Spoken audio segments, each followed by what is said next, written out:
Bottom line, if you can learn to redirect your thoughts from automatically thinking this way first thing in the morning, you can make massive changes to your mindset. I believe that there are 5 questions everyone should ask themselves every morning. All right, go on then. Number 1. Welcome to the Middle-Aged and Miserable podcast. Yes, and please subscribe so you never miss another episode. And if you actually like what you see here, then please leave a nice comment, because this kind of engagement really helps us out. Thank you. All right, Pat. Chris. Yeah? What are we talking about today? Today, if you are middle-aged and miserable and you want to make a change in your life, then clearly you have to change something about your life, about what you're doing. Otherwise, you'll keep getting the same results as you do today. Yeah, that's right. So today we're going to go through a secret weapon that could really help you accelerate. It can improve your mental and physical wellness, and it can move you towards your goals, and in general, start your day on a positive footing. All right. So what is this secret weapon, Chris? It is your morning routine, Pat. Sounds obvious. Yes. So we're gonna be talking about morning routines, what should be in it, and why morning routines are used by successful people. Absolutely. And what should be in your morning routine. And make sure you listen right to the end, because it's stacked full of tips and tricks that can really get you on the fast track to big changes. Yeah. So let's start with the benefits of having a morning routine. So, you start the day with confidence, enthusiasm, and you're more likely to achieve your goals with consistent morning routine as well. It'll improve your focus, so you're going to be more productive as well. Yeah, just when you've got a good morning routine, you just flat out get things done. Yeah, you do, yeah. and make those improvements in your life step by step on a daily basis. And then when that happens, there's a sense of purpose that kind of comes in, because you feel like you're on your way to something. And then as you see the results of moving forward, that purpose makes you feel happy. Absolutely, yeah. So what if you don't have a morning routine? What does your life look like then? Good point, yeah. So on the flip side of that, if you don't have a morning routine, if you just sort of stay in bed a little longer each morning, then maybe you don't incrementally move towards your goals every day. And then when you neglect your mental well-being and your physical health, that doesn't make you feel good. And then step by step, it removes your purpose. Yeah. And removing that purpose causes you to become unhappy and lost over time. The bottom line is, it sets the tone of your day if you have a good morning routine. Definitely, yeah. So let's get into some reasons, details why we need a good morning routine then. Yeah, so a reason you might need one is maybe you want to improve your mindset, or you want to get up and meditate and do visualizations, or even some hypnosis or something. Maybe you want to improve your mindset by reading, and you might not have time, so maybe you need to get up early and make that part of your morning routine. Right. Maybe you want to get in shape. Maybe you want to get up earlier and do that in your morning routine and do some exercise. Yeah. Like us, we start in a side business and working on your side business. You get up early. You just get up early because you've got to plan, create content, build your business. It's a productive time of day. Yeah. Yeah. So we've said it a few times there. We've mentioned getting up early. But I think in general, all go-getters seem to get up early and complete their morning routine. Yeah. It's just way easier to achieve it consistently if you get up earlier. Yeah. Don't you think, Pat? Absolutely. It's because at our age, our middle age time of life, we're all really busy. We've all got so much on. Kids have routines. We have a family to maintain. We've got wife, got commitments of work and house projects and personal admin, and sometime during the year we've all got taxes to fill out as well. So if you don't have a structured plan in the morning, your day simply just gets taken away from you, and everyday business will just kick in, and it's likely that you'll end up finishing the day and going to bed at night having not worked on those important things that keep you moving forward in life. Yeah, really. Absolutely. You just kind of spin your wheels all day. Yeah, exactly. There's a quote from Dwayne "The Rock" Johnson on this.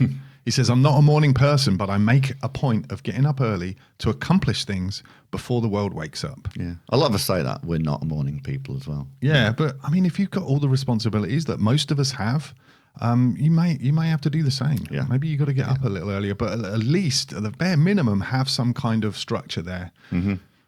So let's talk about we're going to talk about a whole bunch, Pat, aren't we? About what to do in your morning routine, right. and some ideas around that. But let's do a couple of things that we feel strongly about that you shouldn't do. You should definitely eliminate from your morning routine. This is going to resonate with a lot of people, this one. So go on then. Don't pick up your phone and surf the web or go onto social media. That's kind of an obvious one. And sometimes, I mean, a lot of us are guilty of that as well. But the social media side of things, when you've just waken up and you've got your phone in your hand and all of a sudden you find yourself comparing your life to other people's wonderful lives on social media, it's going to leave you feeling dissatisfied about your life as well. And well, sometimes, there are inspirational feeds that come through, but I think in general, it's mostly bad, isn't it, really? Well, you tend to compare your lives, don't you? You're constantly comparing your lives to everyone's got a wonderful life on social media, haven't they? Yeah. You wake up, reach for the phone and suddenly think about how crappy your life is compared to them. It's not a great way to start the day, is it? I also think we should avoid the news first thing. Yeah, if you get up immediately and turn on the news, it's going to depress you. Yeah. Because the news is never going to be positive. It's funny that, isn't it? They're not in the they're not in the business of cheering you up, but they want to alarm you. And they want you to keep watching so they can sell advertisements. And the second thing about it is that it's going to pull your focus into the things you can't control. Like you can take an interest in the news and maybe have a quick look later on, not first thing. But there's nothing you can do about it. You can't end a war or stop, I don't know, a pandemic or anything like that. It's kind of out of your control. But you can definitely take an interest, but you can't change it. We know guys that claim to be on a news fast, and even if you're actively not watching the news, the big stuff filters through anyway, doesn't it? Really, you're going to find out stuff that's important. Yeah. All right, so let's talk about what you should do in your morning routine, Pat. And I think before we start, we should give a nod to Miracle Morning, because Miracle Morning is a book written by Hal Elrod. It's an awesome book that everyone should read. So Hal Elrod, he surveyed over 200 successful people who had a variety of people like entrepreneurs, athletes, authors, speakers. And he looked for common patterns in how they structured their mornings. And he found that they all seemed to do the same combination of, 6 activities, right, Pat? Yeah, he had an acronym, didn't he, called SAVERS, which stands for, if I can remember this right, silence, affirmations, visualizations, exercise, reading, and his other S was scribing, and I think that was just him forcing the word, like basically journaling into it, really. But you said scribing because otherwise it would be savage. Sounds better, savers, doesn't it? And silence being like meditation or a moments of contemplation. Yeah. So we'll go through quite a few things, some ideas for everybody, and some of it overlaps with the savers. But we also got a few other things that are not in the savers that we're going to share. Yeah. So let's start with affirmations. Okay, affirmations. And those are basically things that you tell yourself, whether it's verbally or you write them down or just whisper to yourself quietly. And it works by auto-suggestion. And a high level, really, this is where you don't lie to yourself. You don't say things like, I am rich beyond belief, because your subconscious mind clearly knows that you're not, because you don't believe that, and it just simply rejects them. So instead of doing that, you've got to say things that are true, that allude to you becoming rich beyond your means, if that's one of the goals that you want. So things like, I am 100% committed to achieving a certain thing. So it's still true. Yeah, you sort of say what you're 100% committed to achieving, how you're going to do it, and why it's important to you. Right, exactly. Yeah. And I write my affirmations down. I do them in a Word document, but then I do a screenshot on my phone so I can read them wherever I am. So I'll do it, if I'm in a parking lot, if I'm in the car, I've parked, I'll read them in the car. Oh, right. Or if I'm going somewhere, just when I parked, I'll read them. Yeah. Or I can read them at my desk if I want. They're always in front of me. I'll just put noise cancelling headphones on and read them. So if I do miss that moment in the morning to do them, I've always got them with me, and I can do that. Yeah. And it's good to try and feel the feeling of having achieved those affirmations as you read them, because this kind of tricks the mind into normalizing the feeling of having that. So you get used to the feeling of being the type of person that can have the things that you are affirming that you want in your life. That's really powerful. That kind of stuff. I have I do it. I don't say things to myself, but I've recorded a track that you can kind of listen to in your car or listen to with headphones on and things like that. But also I've part of the daily routine I have is I'll journal. So I'll write my affirmations out in a journal, and I think that works for me. That Kelling, doing that. So that was affirmations, right? So visualizations. Yeah. I try and visualize myself doing whatever it is I want, whether it's something professionally or just me in life. I actually, this is something you can do in the shower, because the shower sort of puts you in trance. So I like to do that, or in another place, I'll just take a moment and just visualize it. And I think visualizing, you got to come from a playful place, like blue sky in it. Like, what would it be like? What would it be like if, I don't know, if your goal is to retire and have an abundance of money, what would that be like? What would you do every day? Could you visualize yourself getting up in the morning and spending your day? And what would you do? And how would you be feeling? Critically, how would you be feeling? Would you have a weight lifted off your shoulders? So you're painting the picture, aren't you? Yeah, kind of in a your movie, mind, aren't you, a movie in your head. Yeah. Again, I have that same track. I'll describe in great detail, like the vision in my life to myself, like as I'm going to sleep on my hypnosis track, and that's how I will do my visualizations, because it's kind of me talking to myself about that thing that I want, and I find that quite powerful too. Yeah, and another tip on visualizations is don't picture you're looking at your bank account on your computer and the zeros are there.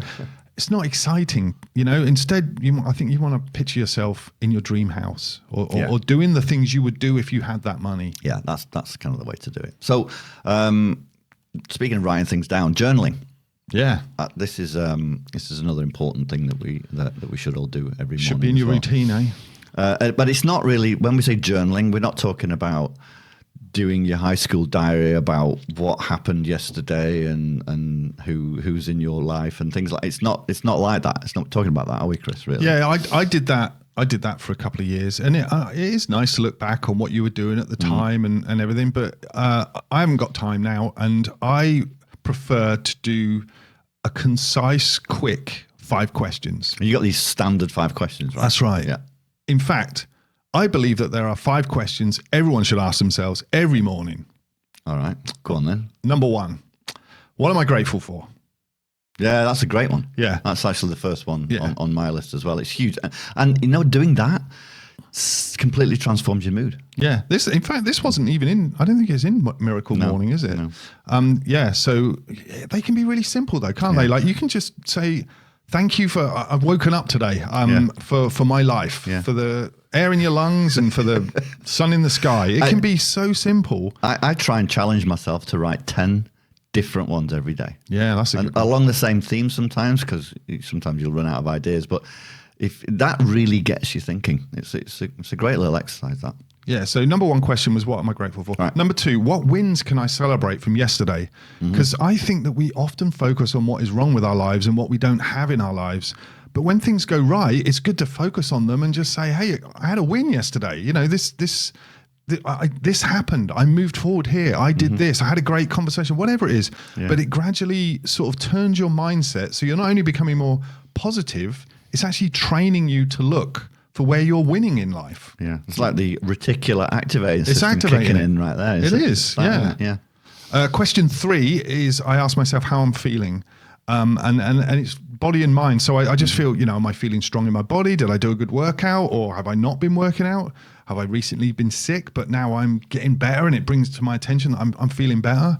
And then in the mind, like sometimes, if I'm just getting overwhelmed, maybe I need to meditate or something. If I'm stressed, then I just like to quickly check in, really quick, body and mind. Right. So you're just writing this stuff down, then, aren't you? It's like just whether you feel good or bad, it's part of the journal for you. Yeah, this is my journal. This sounds like a lot. I expect people are listening like, I haven't got time to all that. But we're just talking 5 questions, maximum 5 minutes. That's it. Yeah. You told me about a lot of these that you do, and I actually really like the number 4, which is, what have I done recently that has made me proud of myself? And that's really powerful, because we beat ourselves up every day with our negative self-talk. Yeah. Even you and I, as perfect as we are, Chris, we do that. We all do it. And I just find it's a way to be proud of ourselves on a daily basis, and it's a way to build self-confidence. I think that's really powerful. Yeah, I word it. What did I do yesterday that made me proud? And then I never want to leave that one blank. That forces me during the day. I got to do something that makes me proud of myself, and it could just be going out to a loved one, asking them how they are, and just listening and just letting them be heard. That's good. That's good enough, you know. Yeah. So okay, that was number 4. Yeah. The last one, number 5. How will I move forward towards my goals today? So I just like seeing my goals there, and I just say, I got this to do today. I will do this and this. And I just think seeing your goals there every day just reminds you that you a constant eye on them. You know, you need a constant eye on your goals. Yeah. So that's 5 questions that you do every day. How long's that taking you? It sounds like a lot. I mentioned it, 5 minutes. So 5 questions, 5 minutes. Just make it quick. It's got to be quick, I suppose. So like we kind of said, journaling, it takes a long time, and that can be very off-putting for people. Like, how am I going to do that every day? But just 5 questions in a Word document, something like that, pretty easy. Once you get into the habit of doing it, it's really not that big of a deal, actually. No, not at all. So, all right. Reading is another one. Yeah, reading. That's really important. So, like we said right at the very beginning, if you want to make a change in your life, you have to do something. You have to take action. And sometimes before you can actually take action, you've got to learn something. Like, we've all learned lots of stuff. And you can do that by reading and learning about anything that's going to take you and get you towards your goals. Learning about, like, whether it's money or investing or something technical like that. Learning anything about self-help that brings you what it is you want in life. Like for us, for example, we had to learn about how to do a podcast. Yeah, so there's a lot of reading there as well. Yeah. So we talked about this before, about being a lifelong learner and how the benefits of it, and books can help you get there. It's just a time thing a lot of the time, isn't it? I think that's why you got to get it in the morning. Yeah, I think. Yeah, I don't even read books. I'll listen to Audible. Yeah, or like audio books. You ingest your books. I read my book in the car. Yeah, no, I do too. I do too. It's the only way I would. I really don't have time to sit around. So yeah, I do it in the car as well. What else should we talk about? What about meditating? The silence part. So that's meditation. Yeah. All right. So why meditate? You're into this, aren't you? Yeah, so why meditate regularly, Pat? Well, it's something that I've been doing for quite a long time now. And I do it every morning, every weekday morning anyway, at least. And I found that it takes a lot of practice, and sometimes I still wonder whether I'm even doing it right or not. But doing it every day, it declutters the mind, and I think it gives the mind a greater self-awareness as well, because there's an element of training in there as well, like focus on one thing. And often it's like the breathing or the heartbeat or whatever. And it actually, in the calming down, it can decrease symptoms of anxiety and depression as well. And also, I've found as well, personally, it actually enhances creativity and problem solving, because you've cleared your mind. Sometimes, like when you're in the shower, if you like in this kind of trance state, ideas pop up, and that's your creative centers at work there, really. And that happens during meditation, I found. Not all the time, but sometimes. Yeah, I'm not regular with the meditating, but I do try and do it quite often. Plus, it's a moment of silence and calm. And you can just do it in 10 minutes as well, right? It doesn't have to be for ages. It's not very long. That's not very long. But do it every day. All right, what else have we got? I've got exercise. That's a huge one. Oh, yeah, exercise. We do it in the morning, don't we? Yeah, we've talked about that before.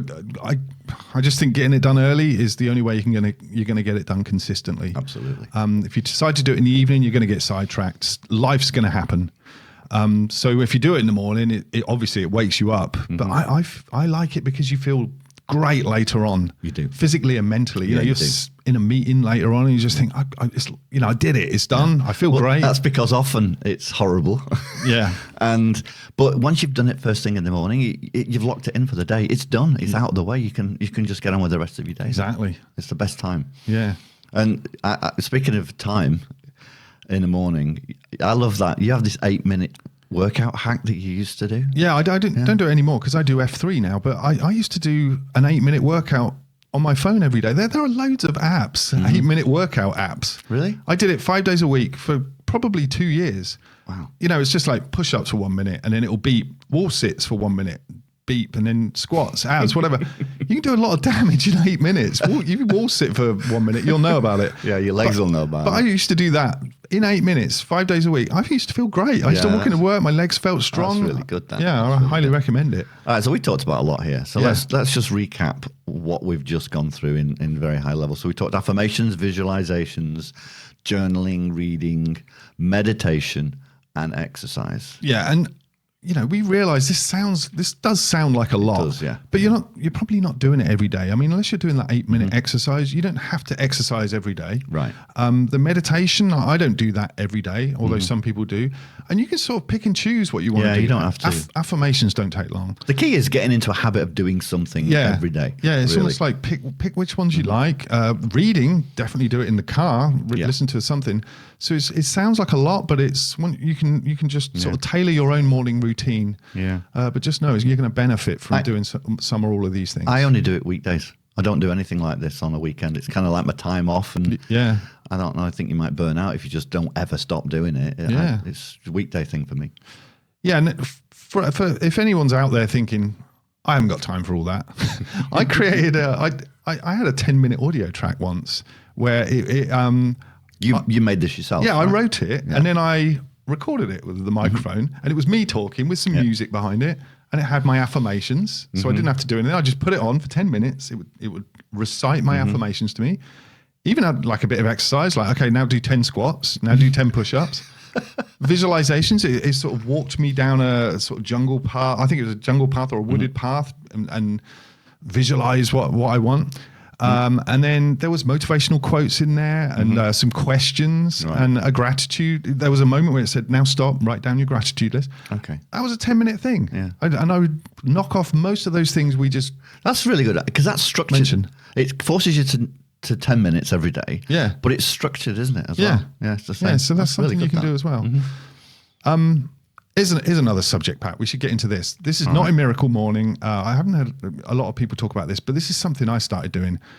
Ask yourself what you think about first thing in the morning. Oh yeah, definitely. Because I feel like we're sort of vulnerable when we first wake up. We are vulnerable. Yeah. So Our minds are vulnerable. yeah. I mean, so I started thinking to myself, what do I think about immediately when you wake up? And I've noticed it's very easy to immediately focus on how crap your day is going to be. Yeah. You know, you start thinking about, oh, what day is it? Oh, it's Monday. Oh, this traffic will be bad. Oh, there'll probably be a queue when I get my coffee. Oh, and I got that meeting. Oh, and you start, by the time you get in the shower, you're really down. Yeah. I also notice that a lot of the time I'll think about what happened yesterday. It's almost like a review thing. I'll wake up and go, what happened yesterday? And that's kind of strange as well. Yeah. For me, it's I've caught myself often, especially in times of stress, I'll worry about things that are going to happen or that might happen in the future. When you first get up. Yeah. And it's that when once I've woken up and your mind is still in that phase where you're still vulnerable. And I hate that about myself. I catch myself doing that sometimes. Yeah, I think it's important just to think about what you're thinking about in it's those crucial, initial thoughts first thing in the morning and ask yourself, are those thoughts lifting you up and starting your day in a positive way or are they starting you off on a negative note? You've got to redirect. That's kind of the way you get yourself out of it. You've got to redirect your thoughts to something that is going to lift you up. Like with me worrying about the future, I recognize that in myself now that I've got to, okay, I'm going to stop. I'm going to start to think about something completely different. And it's becoming aware of the fact that you're thinking that way. Yeah, exactly. Because it sets up the tone of the entire day ahead. Yeah, so I get up 3 times a week to work out outside, often in the rain. This is Seattle. And I have this initial thought of how miserable it's going to be. I get out of bed and I'm like, oh, it's going to be miserable. But then it's almost like it's instinct. Yeah. But I've got into the habit of redirecting it. And then I start thinking about there's going to be 12 of us, there's going to be 15 of us. We're going to go for coffee afterwards. Having done that workout, I'm going to grab that nice hot cup of coffee. It's going to warm my hands. We're going to have a great conversation, and I'm going to be energized all day. So I redirect my thoughts from this is going to be so crap to this is going to be amazing afterwards. Yeah. It's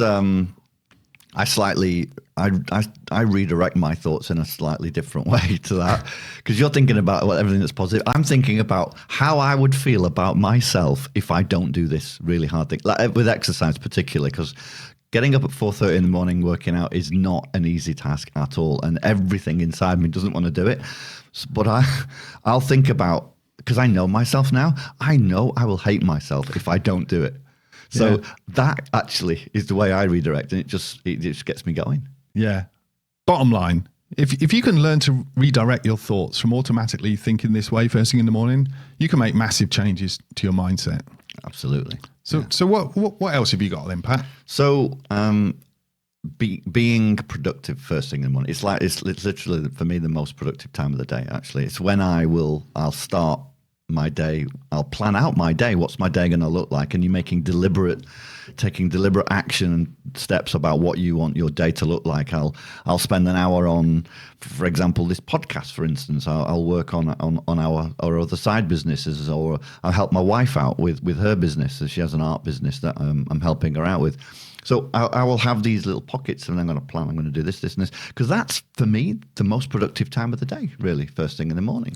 Yeah, and everyone's got a focus window, haven't they? An ideal focus window. Absolutely. And I'm with you. Mine is first thing in the morning. Mm-hmm. I got a buddy, his focus window is like 11 p.m. till 1 p.m. when everyone's asleep. But I that's not mine. I guess it's quiet at that time of the day, but it's quiet first thing in the morning as well. Well, it's quiet, but my brain's not working by that time. You're tired, aren't you? Yeah. All right, so we talked a lot. Yeah. Let's just summarize the episode. Right. So we've talked about morning routines. Yeah. We talked about how to beginning your day, how it can profoundly influence your overall success in life, and it'll help you make meaningful changes in your life as well. And we have a call to action for the audience here, don't we? Yeah, choose some of the activities we discuss and add them to your morning routine. Mm-hmm. Watch your self-talk. Oh, yeah. Carve out the time to just do it early. You know, get it. It sounds bad, but you might have to get up a little earlier if you have to. But you'll feel great having got up earlier. Yeah, but just create you time every day. Yeah. Because there's a famous Jim Rohn quote on this, and he says, either you run the day or the day runs you. I love it. All right then, Pat, are you ready for the after show? I am indeed, Chris, yes. Okay, differences between the USA and UK. Yes, go on then. What is it today? Strange sports. Yes, it is. Okay, in America, there's so many to choose monster from. trucks. We don't have monster trucks. No, we don't. We don't have full stadiums and jumps. The huge promotion, you know, the commercials on TV, like Gravedigger, Bigfoot, or whatever. Is it? I don't know, Bigfoot. It literally fills stadiums. It's amazing. And they're jumping. Like I know, the tires are as big as a house. Yeah. Amazing. I don't get it though. Do you enjoy watching that stuff? I have never been, but it looks amazing. So I don't know. Maybe I'd get bored of it. And they have drag racing. Like we don't. I don't mind that. That's quite impressive actually. Those big long cars with the tiny little bicycle wheels on the front.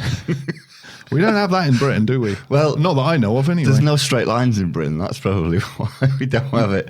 Runways. We've got runways. Yeah, that's true, actually. So here there's just these massive sports in stadiums with all these people watching, and we've got like greyhound racing.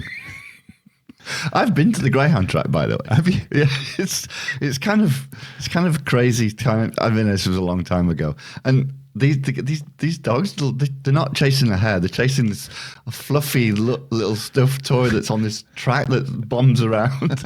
And these dogs they're really fast when you're up close to them. But I remember about it was to place a bet. It's not, they have these little booths, but they got these old guys literally stood on like crates, boxes with little chits. They'll write a little chit on, and you don't. It's a little bit of cardboard, isn't it? A little ticket. Yeah, they give you this little ticket that I guess is somehow proof that you've placed a bet with this guy at this particular time.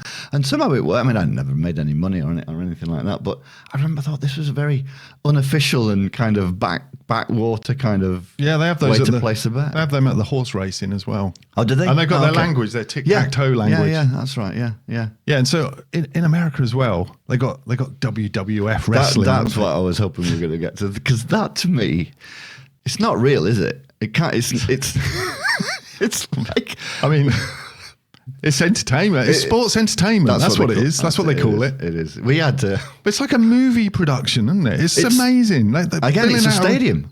Or arena, yeah. Big arenas and big stuff. arenas also. It's amazing. They have Monday night beat down mayhem or something, don't they? But they have these. Each one is a character. Yeah. They've got like whole backstory. and there's a backstory. So you dissed my girlfriend the other day. Suddenly, hold on, we got a camera angle in the changing rooms. There's a couple of people beating each other out. It's pretty athletic what they do there. It is pretty impressive. In the UK, I mean, this was years ago, but we had it was Saturday mornings, wasn't it? It was like this guy called Big Daddy. And giant haystacks. They were huge. They weren't athletes. No, they didn't were look not like athletes. athletes. Was that even real? Thinking about it now? I don't know. They look like they just got out of the pub. Yeah. So, all right. So, America has monster trucks. Yeah. Giant, glamorous, big machine sports. Yeah. Drag racing, WWF movie production. And what have we got? Oh, you know what we've got? Yeah. So, we've got Chase the Cheese down the hill. Cheese rolling. Cheese rolling in Gloucestershire. So that is the most absurd sport I've ever seen in my entire life. Bunch of random people. There's this big giant cheese at the top of this hill. They roll the cheese down the hill, and the hill is not a smooth hill. It's all full of it's an old field. You've left off the fact that it's practically vertical. It's stupidly steep as well. Yeah. So this cheese is running away, and these people are running after it, but they keep losing their footing and falling and rolling. Cartwheeling. Totally cartwheeling. It is hilarious. Yeah. Google it if you haven't seen it. It's so funny.